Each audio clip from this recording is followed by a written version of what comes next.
গোপী, আমরা প্ল্যান করেই তিতলিকে তোমার কাছে পাঠিয়েছিলাম, কারণ তুমি আমাদের এসিপি বিক্রম সিংহ রায়ের মতো দেখতে। অমর হওয়ার জন্য একটা মানুষকে সারা জীবন বাঁচতে হয় না, সে একদিনেই 100 বছরের সম্মান নিয়ে মানুষের মনে জায়গা করে নিতে পারে। আর সেরকমই একটা নাম, একটা পাওয়ার, একটা স্পিরিট,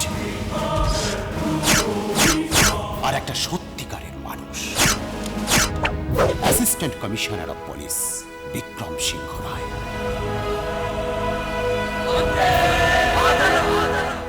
বিক্রম স্যার আসার আগে দেবগড়ের মানুষ কেউ জীবন্ত ছিল না, ওদের শরীরে শুধু প্রাণটুকু ছিল মাত্র। কিন্তু বেঁচে থাকার কোনো অর্থই তাদের জীবনে ছিল না।